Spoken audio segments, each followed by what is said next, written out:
All right. Welcome, everybody. I think I let everyone know, but we brought back club night. I'm TDing or assistant TDing every other week. So, yeah, my schedule is basically the Tuesday night games, and then every other week I'm going to be adding a Thursday game. 2 weeks ago, I played Ben in the inaugural club ladder, and we drew after I was kind of kicking his ass. But he found some resources. I didn't convert well, and it is what it is. Tonight we had 14 people arrive, which is great. It means maybe Thursday night is growing, and Steven attended. Now, Steven I played once before in the the Spring Festival tournament, a very crucial round 4 where I beat him as black, pretty much securing me the win. Had I not won, I would not have won that tournament. Steven is rating floored often around 1800, but he plays a lot of chess. I believe he plays every Tuesday night, but also I believe he plays every Wednesday night at like the there's another chess club, the metro area or so. I've never been, but a lot of players play there. And he'll play a lot of like either weekend stuff, sometimes he'll pop in for Thursday. So he plays a lot of chess. And even though he's rating floored, his rating actually does vary. He's not always like just getting hammered at 1800. Hopefully all of this meta-analysis is not going to come off as negative. I really have no bone to pick with basically anyone at the chess club, but I'm trying to be objective here. The way the ladder works is basically you go from the bottom up and people can challenge like 3 spots higher. When it got to me, Justin wanted to play me, but I said, Justin, we've played so many times, please let me play somebody else. The options were basically Justin, Steven, or Ben. Ben, I decided not to challenge because I think we're going to clash a fair amount. We're going to be basically the 2 TDs running this. And I think like when we default, when people don't have a game or like, the ratings don't match, we'll probably just end up playing. So I kind of don't want to play him when I have somebody else I potentially can play. Justin I've played a lot, and like a lot. Both classical but also blitz and rapid. And, I would rather have some new blood. So there lies Steven. Now Steven has a juicy rating, currently about 150 points higher than me. And again, objectively speaking, hopefully this is not negative. I try to be pretty concrete when I talk about people's abilities, whether I think they're a little underrated or not. And Steven, of course, is definitely not as good as his rating. So much so that I'm pretty sure I'm just flat out better. But it's not like he's a walkover or a pushover or a cake opponent or anything like that. But the point is, I was thrilled to match up against him. If you remember that game, the Spring Festival, so that was like March 21st. So it was actually exactly a month, or almost exactly a month ago. I played the Colorado County Gambit, and believe it or not, as we get into the action, he allows it. Now, I was talking to my friend Ryan, or texting back and forth after tonight, so on the tee home, and he was like, I said, oh, I got another counter gambit, and he's like, oh, well, if people don't know what they're doing, you can really catch them by surprise. And I said, well, this is actually the second time I played it against this guy. And the reason I went with it, and again, hopefully none of this comes off as negative, I have like no bones to pick. The only bone I have actually to pick with Steven is I've seen him analyze games with other people, and after tonight and the other one, he said no thank you, which like no one has to, but it's like, why not? I'm a nice guy, we can learn something together, we can break down. So this was one of the few games I played that we had no post-mortem. In fact, I'm home a bit early because this game ended early. Steven plays incredibly quickly, and because both Ben, Justin, and me, like all 3 of us were there, normally I'd stay to the end to TD, but because there were 3 people and the game ended so soon, I said, maybe I'll just go home. So I did that.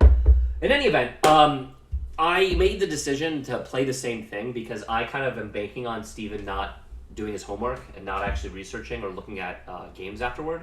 Now, maybe this is right, maybe this is wrong, but Steven plays a lot, he's kind of older, and I think he really loves chess, which is really nice. But I don't think he necessarily is super keyed or super into getting better. I am obviously super keen on getting better. So if I was to play, I told Justin, and Justin was laughing. He's like, that's why you didn't want to play me. Justin plays a bunch of openings, so who the hell knows. But the key is, I think someone like Ben, if I play a Janish, I'm assuming that he's looked into it a little bit.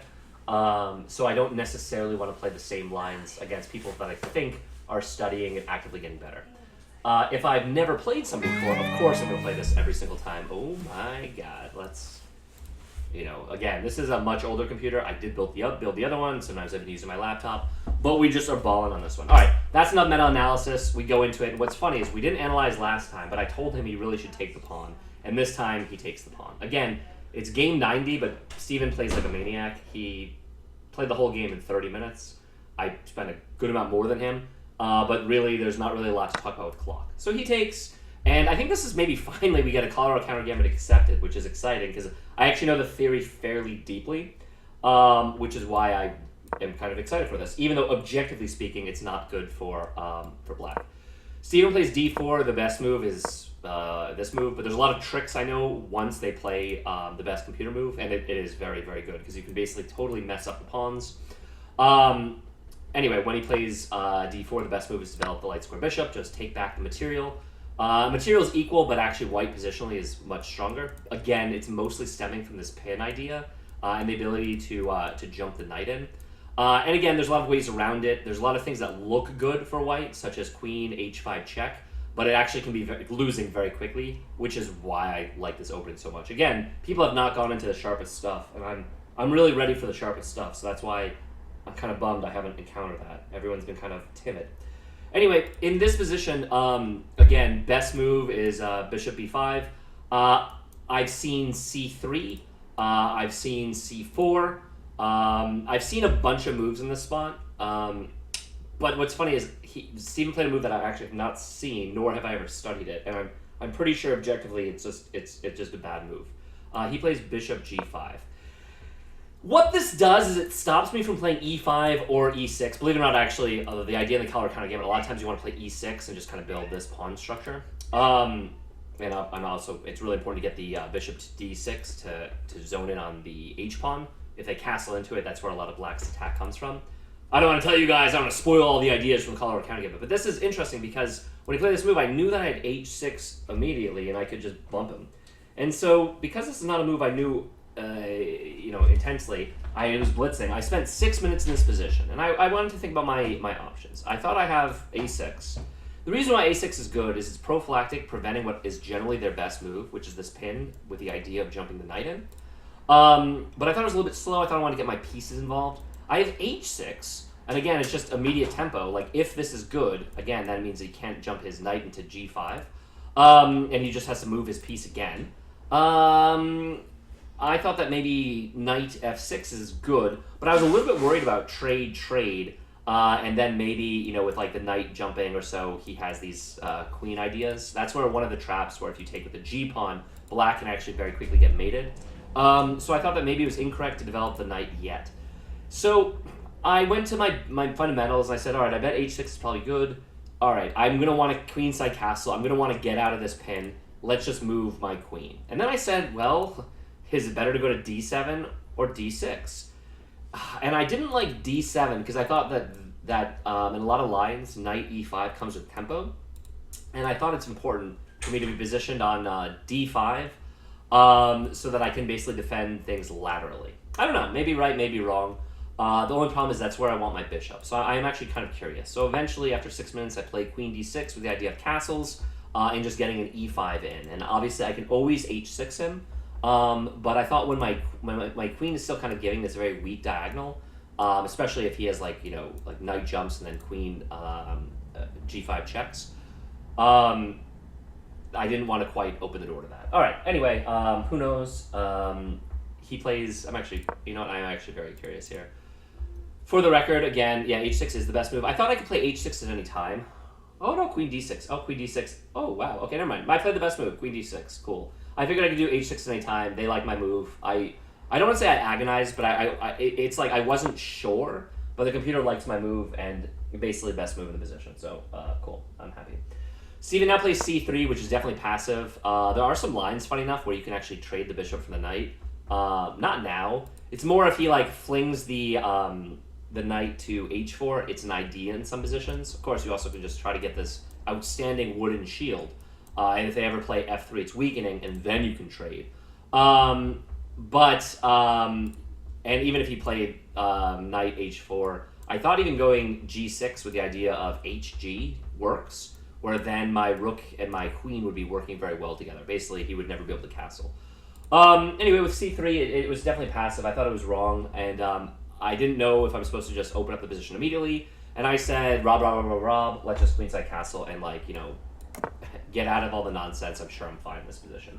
And so I queens that castle. I don't take long on that. Again, Steven's mostly blitzing. There's like 2 spots where he used any time. So just assume that every time he moves, he basically moves within a minute.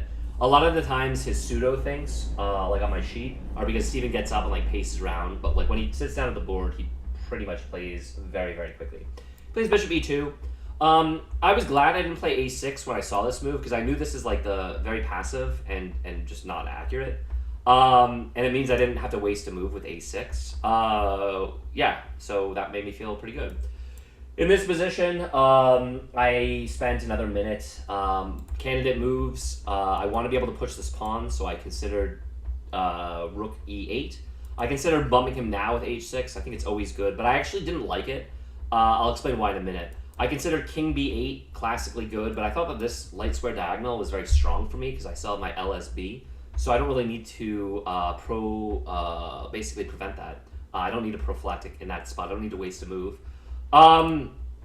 So I mean, again, anytime I play a move, I often think it's the best move. But I now develop knight f6. For the record, I didn't like h6 because I thought after a move like bishop h4, he's still zeroing in with his pin. And I'm actually weakening in a lot of lines this knight idea, which is very common. Like if he actually goes to d3, which again is a better square. Way back here, both bishop d3 I've seen, especially online a lot, and bishop b5, and those are both just clearly better positions for the bishop. Like basically he wants to trade this for this. This is a much better piece than that, especially because if he trades these 2 pieces, his knight has these jumps, and that can be very, very powerful. This is a forkable square, so he also can be looking to go like that. As you can notice, it's a family royal fork. Actually, just a family fork, not a royal fork, because the king's not included. All right. Anyway, I didn't like. Just to be clear, I didn't like h6 because I thought after he retreats, if I try to like push him with tempo, I think his bishop just gets much stronger on g3. It also comes with tempo where it attacks my queen, and I didn't think I really wanted to fianchetto my dark square bishop because I think it's biting on granite into this pawn chain. So I thought that this would just be a weakening structure for me. So I didn't like that. So I thought I could hold hodl h6 whenever I wanted it, and I didn't want it there. I played knight f6, and I'll show you what I was going to do if he was going to trade. He didn't trade for the record, which, fine. You don't have to trade.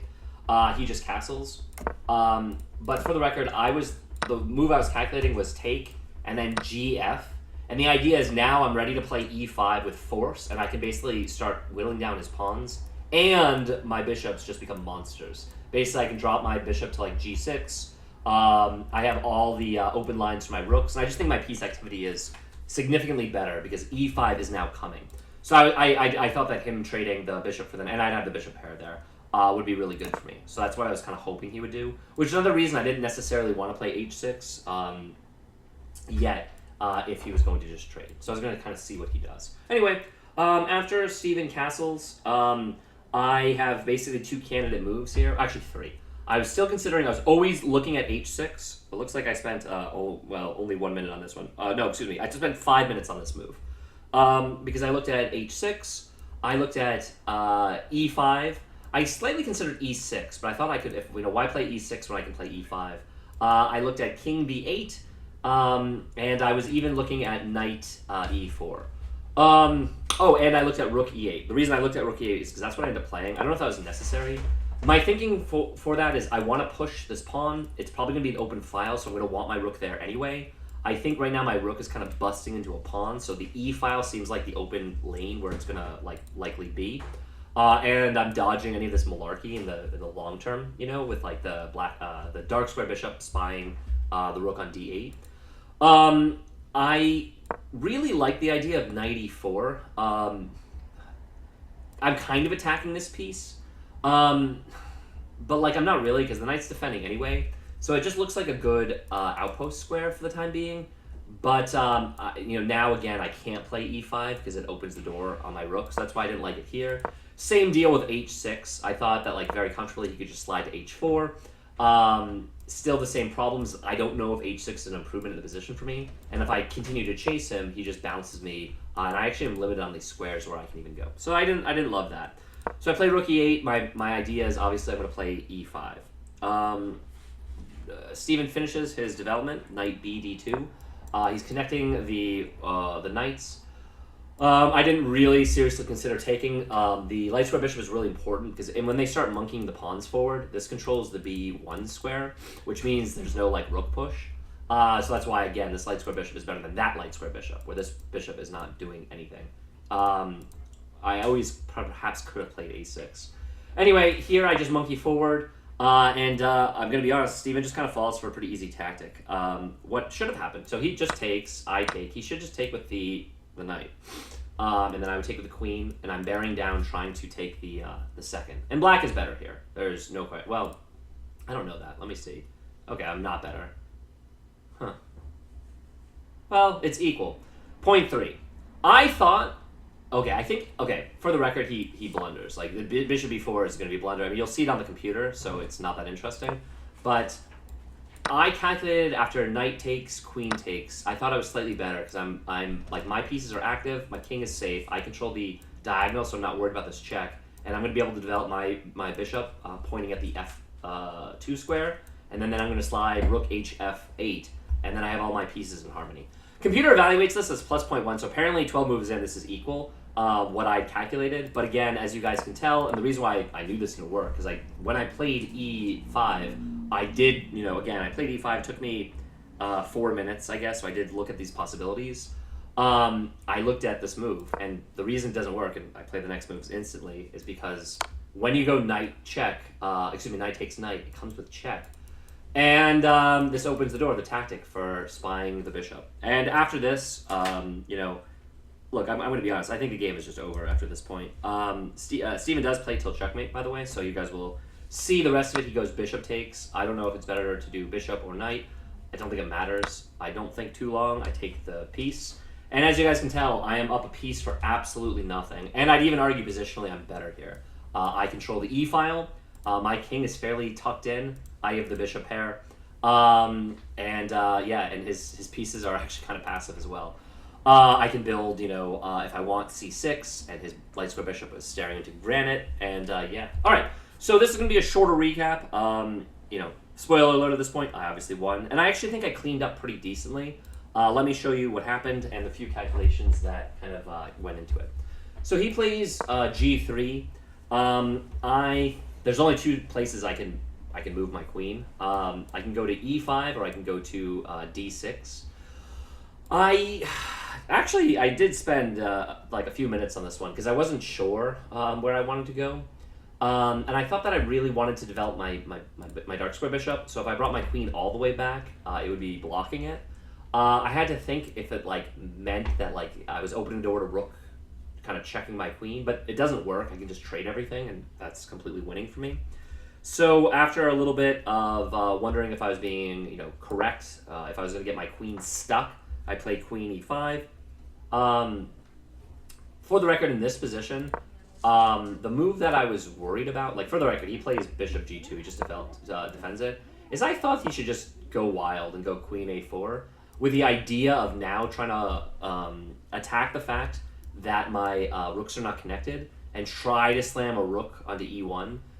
Basically try to get 2 rooks for the queen or something, just to completely mix it up, because he's just on a pure piece for nothing, so I think he needs some dynamicism, especially where he's threatening the a7 pawn, where maybe I have to spend a move moving over because I can't let him take it. I think that's the kind of threat he probably should have made for practical chances, but instead he just recoils the bishop g2, and I feel like I'm again spoiled for choice here.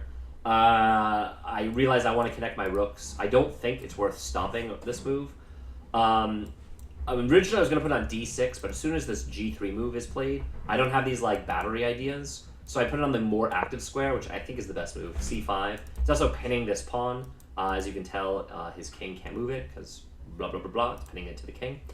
And the idea, of course, if he ever plays rook over, I just trade everything, and I'm pretty sure I can finish that pretty easily. Steven lashes out with a4. And I actually do... I actually think for 10 minutes in this position. I get down to an hour, and the reason why is I want to be thorough. I'm up a piece, but it's not like the game is over. And the reason I thought for so long is I'll show you what I was calculating, because I actually spent a long time on these calculations. So I ended up playing the move a6. I wonder if that was accurate. But I kept looking at this move, bishop d3. And the idea, the immediate threat is obvious. I'm attacking the rook. And if he defends it by playing it on e1, okay, just to show you guys the sample line, Then I just trade everything. And I thought this is like very easy for me to win, okay? I can basically play the pawn up. My bishops are bearing down. I can centralize my rook. It's defended by the knight. And I just move my king in, and this is very, very simple. But in this position, I was looking at knight f3, basically intermezzo, attacking my queen. And I thought at first I have a very clever move, queen f5. And as you guys can tell, I'm trying to play this triangle where I'm attacking the rook and I'm threatening like basically mates. But then I saw he has this move, knight h4, and this is clever because it's not only attacking the queen, but it opens up the bishop to take away the e4 square, and I can't play back to g6, so I actually would drop the piece. So I realized this doesn't work, I can't play that. I also saw, for the record, in this position after here, I thought he has a funny bishop h3 check, because now after I move, now maybe I thought he has knight h3. With the same idea, I can't get this queen to the g6 square, so it's dislodging me from defending my my bishop. So again, I wanted that move to work, but I didn't see how it does. I then also saw I just didn't see. I just didn't think this worked. Again, after knight f3, I thought I was dropping the piece. And again, I also saw in this position, I was also calculating queen e2. The idea, of course, if he trades, this is like amazing for me. I'm hitting the f2 pawn. I'm going to be able to stack the h rook on the f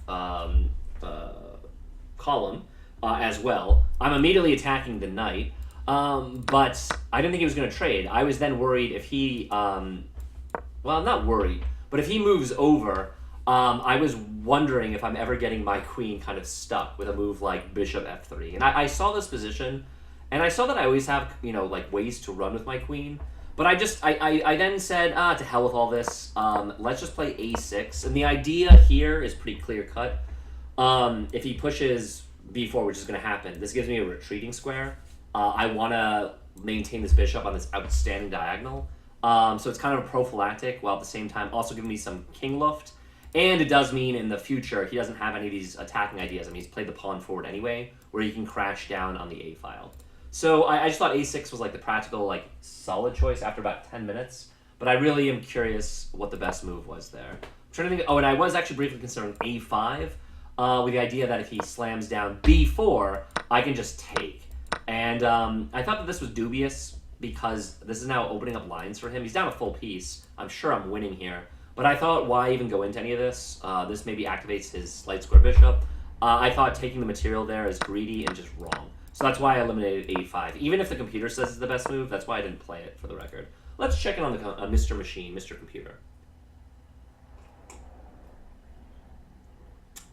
It's so funny when the best move is a move I actually didn't really give serious consideration for. They just like knight g4. It's a move I was considering. Like, the reason I love this diagonal is, again, zeroing it in. I just didn't think trading the two minor pieces, which were so active for the pawn and the rook, was that good. But and they like bishop g4, just kind of checking the queen. I actually did briefly consider that because he can't play the pawn up because it's pinned, and I thought maybe that lets me take the second row. But yeah, all right, kind of funny. The three best moves were not moves that I kind of made it to my final. Although, okay, look at this. A6 is still like the best move, or okay, not the best move. It's not bad. All right, whatever. That's what happens when you refer to a machine. All right, I'm just showing where I thought for a while and what my thought process was. Steven plays knight f3 anyway, attacking my queen. Same deal. I do all the calculations. I wonder if queen e2, just trying to kebab him, is accurate. I then say, I think about a lesson that Danny Naroditsky would talk about how you don't want to necessarily lead with your queen. And since I have such a nice place, I play my queen to d6 with the idea that I can maybe get my rook up there, like basically double the rooks, maybe put the other rook on hf8. I want that one in the game. And I thought that was like pretty solid. I didn't spend too long on that move. Here comes b4.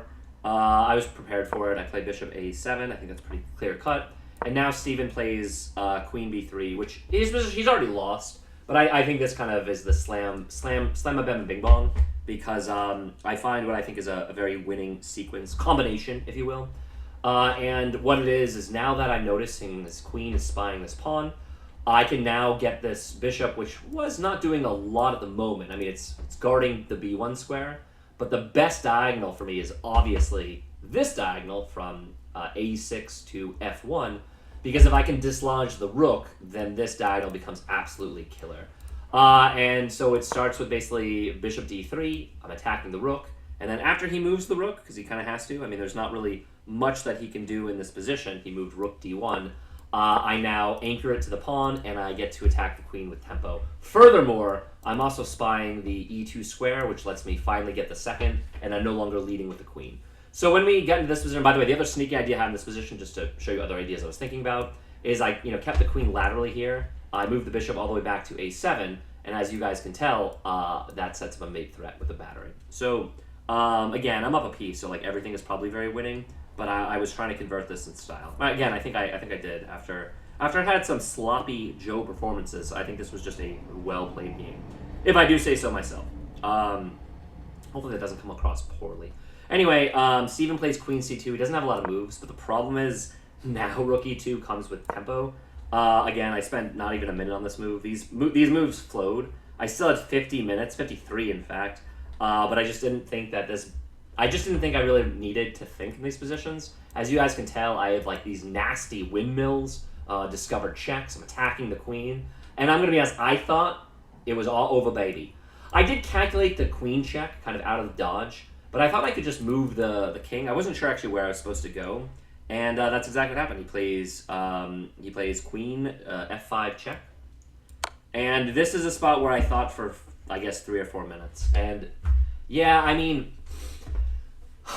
I can block with the queen, I can block with the knight, I can block with the queen over here, I can run with the king, I can run with the king. I basically said, like, I don't know if I should want to leave queens on. I felt like maybe if I leave queens on, I'd just be mating him. But, honestly, I just didn't know what was accurate. I'm actually going to check with the computer. Yeah, they want me to... Oh, okay, queen d7 is the best move. And king b8. I was torn. And I didn't want to make a meal out of it, and I finally do play what looks like the best move anyway, queen d7.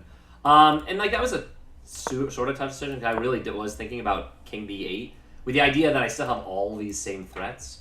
But I think he would have played the same thing, which was what happened. He would have played knight d4, which is attacking my rook, forcing me to trade, and then after a trade, maybe this is a worse position for me, because there's a bit more threat on this pawn. Like maybe he can move on in. I don't know. Anyway, I play queen d7, and the reason why is I'm pretty sure this forces queens off the board. I thought this was like pretty winning. I can centralize my king, kind of get it on up there. Yeah, he plays knight d4. I think it's the only move, because otherwise I just take everything. I wondered if I should just like move my rook, but again, I thought why be fancy? It would still maintain the pin. We can just consolidate and trade down and make this like pretty easy. So I take on d4, he takes with a rook. I now get my last piece into the game, rook he8, makes sense. I own the only open file, I'm up a pure piece, my pawns look outstanding. I have a centralized king. In all respects of the world, of the word, I am winning. He plays bishop h3 check. I saw this check, I just didn't see it did anything. I get my king to an even better square. It's now centralized, guarding everything. The no pawns can dislodge it. If he ever pushes, I can literally just take. I can then play b6 to lock everything up on dark squares. And I'll show you how the game ends. Steven didn't think long. He goes from 1 hour and 7 minutes to 1 hour and 6 minutes. He just like shrugs. He just sacks the rook. I was like, okay. I take back. He goes rook d1 check. And I thought for 3 minutes in this position, wondering if I should just like run, and I thought, why the hell run? He can do that, and like I tuck in the corner. Maybe he can't really come down because my knight is a monster. It would have been great to trade off the rooks, but I see I can just play knight d5, and the idea is if he brings the bishop in, I can always check off the rooks. Basically, rook check, rook takes, check. And furthermore, what he played, what I calculated is if he goes rook d4. I can then just land b5, and it locks up the pawns. There's like everything is locked up. I can put a further defender with c6 if he's ever bearing down. I'm afraid of the knight. Furthermore, the knight on d5 is a beast because it's now threatened c3, eternal weakness. And I thought I was gonna I could beat Stockfish in this position. Anyway, he plays rook d4. I play rook e1 check. Oh, and I thought this was clever. Like, I thought it was more accurate. I thought that there were some ideas where he would want to play bishop f1 to attack this lone pawn, or bishop g2 to again attack the knight. So I checked him first so that this is the forced move. So now his bishop can never go to f1 or g2. So I thought that was clever. I was patting myself on the back. I'm sure that move doesn't matter, but that was why I did it. And now I land b5. And the idea, of course, if he trades, I take back. This pawn is guarded. This knight's going to have another guard. And I'm going to literally just take all his pieces. And it's going to be a very easy consolidation. Instead, though, what happens is Steven goes bishop g4. He's trying to like angle another piece. It's too slow and doesn't do anything. And so when this happens, I see, oh, wow, he's lined these up. I play rook e8 to e4. With the idea I'm attacking the bishop, so it forces them off. If he tries to keep the bishop on, I win the bishop. Excuse me, if he moves the rook, I win the bishop. He doesn't have any discovery. My king is on a dark square. I was going to keep my king on a dark square. This forces another piece off. So he takes on e4, take back on e4. And he now plays, I was kind of surprised, he plays bishop c8. Last gasp to like win these pawns from behind. I look at this and I spend what looks like 2 minutes. I'm down to 44 minutes, but you know the game is over. And I realize that I can just play. I'm sure this is the best move in the position. I just play b takes a4 because this is unstoppable. Because this diagonal is lost to the bishop. He can never get in there, and he can't play bishop takes because my rook is guarding. So I thought I would just make a queen and then checkmate him. Because again, he plays checkmate. He plays bishop takes on a6. I play a3. Just gonna make a queen. He plays king f3, and yeah, he might think that he's dislodging my rook because I can't move here. I can't move here. I can't move here. I can't move here. And as soon as I move, he can then take the pawn and prevent the advance. But I say, no, I saw this, buddy. And I just play knight takes, and this is backwards defending. If he ever plays bishop b7, I just play c6, just blocking him off. And I'm winning a million ways to Sunday, which felt great. He plays one more move. He plays b5. And I say, okay, whatever. I push my pawn. He plays one more move. He pushes the pawn. I just take it. It doesn't matter if he swings around. And yeah, after I take it, he resigns because on the next move, I will queen. So 36 moves, and I feel great, of course. I think this was a well-played game by me, but really just boiled down to a pretty early game tactic that went my way. So yeah, that's it for the club play. It does mean that this month I'm now back in the green, which is amazing. So I think I'll be back to 1700, depending on how my last game of the April Swiss will go. Where is the club? Where do you guys see it? Club ladder games. Boom. All right, let's run a review. Again, I think I played a good game tonight. I'm kind of curious what chess.com cooks up for me. All right. 92%, pretty good. Pretty good. All right, and they punish my opening here because they always give you a lower percentage for Colorado Counter Gaming because they're like, this opening is shit. And they're like, not totally wrong, but that's a lot of reason why also it's harder to score highly with a Colorado Counter Gaming. Anyway, 92% is a very good game. I'm happy about it. That's about it. I don't really think there's much to analyze. I mean, you guys can see the graph. It basically was all this tactic, and I did a very good job converting. I didn't leave much in the tank. Was fun to play Steven. I'm really glad. I'm really glad to win, of course. And this like puts the tournament in like a really good place. Excuse me, not the tournament. My rating for this month in a really good place. Again, the hope is that I'm over 1710, so I can be back in the open section. I think even if I win my final game of the month, I think I will just fall short of 1710. But you know, who cares? I need to try my best. All right, that's about it. 35-minute video, not bad. Hope you guys enjoy. Later.